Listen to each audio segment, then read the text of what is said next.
Bismillahirrahmanirrahim. Alhamdulillah. Wassalatu wassalam ala rasulillah.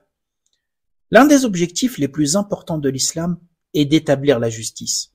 Allah subhanahu wa ta'ala nous dit dans un verset, certes, Allah vous commande de rendre les dépôts à leurs ayants droit et quand vous jugez entre les gens, de juger avec équité.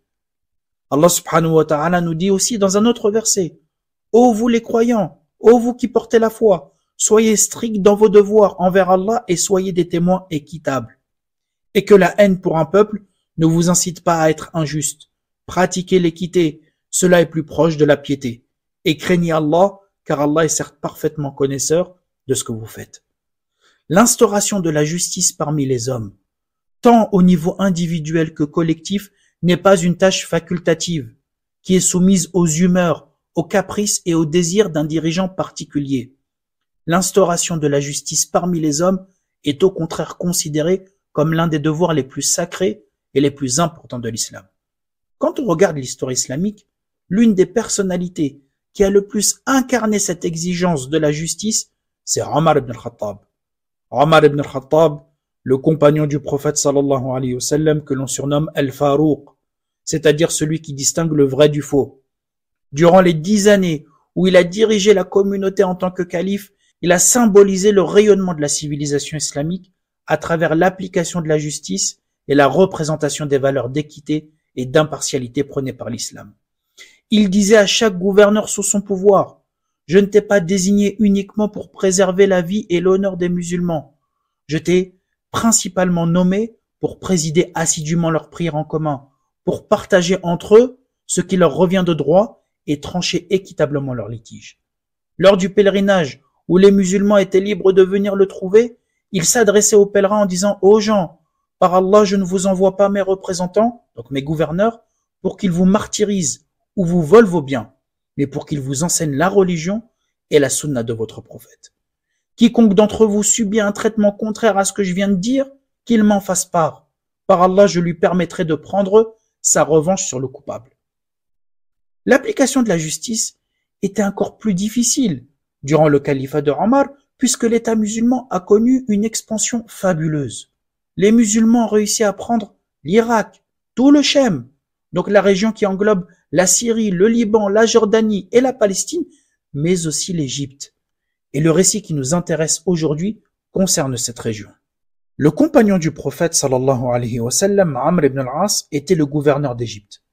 Il faut savoir que Amr a été également le chef de l'armée musulmane durant la prise de l'Égypte. Omar ibn al-Khattab, qui connaissait les compétences de Amr en termes de gestion et d'intelligence politique, l'a nommé gouverneur de cette région. Un jour, un jeune homme chrétien d'Égypte avait fait une course de chevaux avec le fils de Amr ibn al-As, donc le fils du gouverneur musulman d'Égypte. Le jeune homme chrétien avait réussi à le devancer. Ne supportant pas la défaite, le fils de Amr a pris son fouet et a commencé à battre le copte chrétien en disant « Je suis le fils de nobles gens ».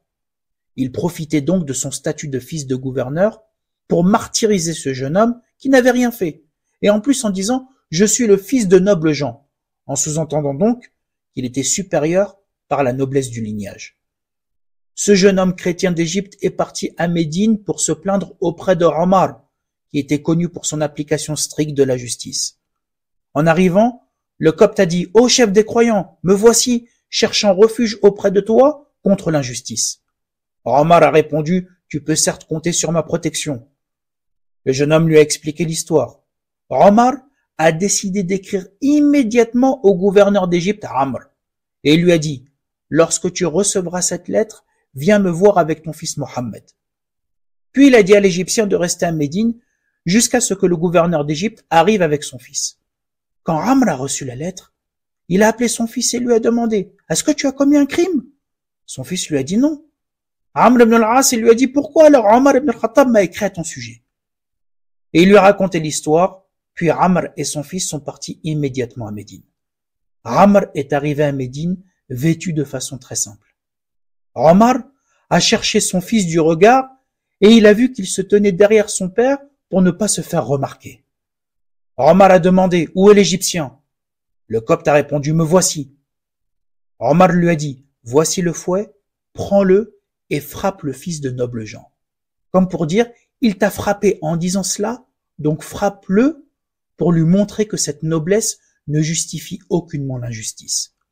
L'Égyptien l'a fouetté et les gens autour étaient heureux de constater que justice était faite.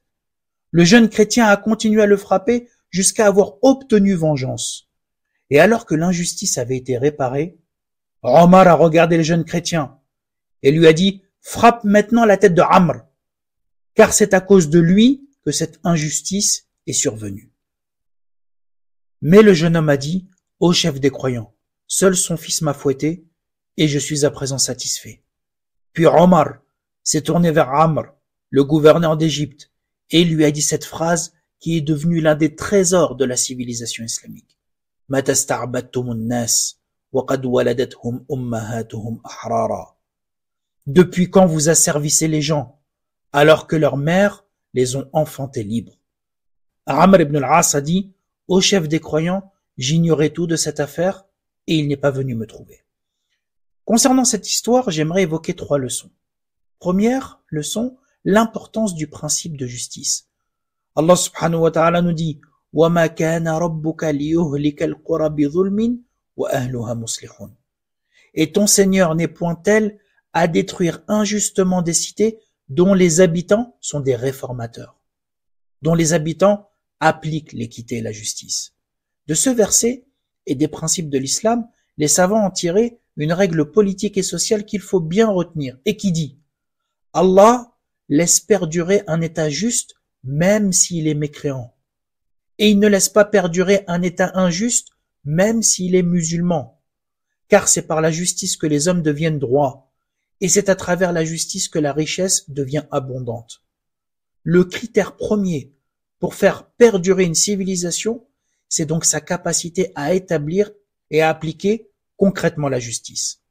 Ce récit nous rappelle également le principe d'égalité qu'Allah subhanahu wa ta'ala a établi dans le verset, où il nous dit « Ya ayyuhan nas, inna khalaqnakum min dhakarin wa untha, wa ja'alnakum shu'uban wa qaba'ila li ta'arafu, inna akramakum 'indallahi atqakum. » Ô vous les êtres humains, nous vous avons créé d'un mâle et d'une femelle, et nous avons fait de vous des nations et des tribus pour que vous vous entreconnaissiez.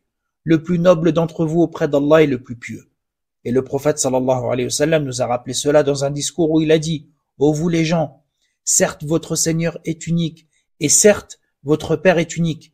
Il n'y a pas de mérite pour un arabe sur un non-arabe, ni pour un non-arabe sur un arabe, ni d'un blanc sur le noir, ni d'un noir sur le blanc, si ce n'est par la piété.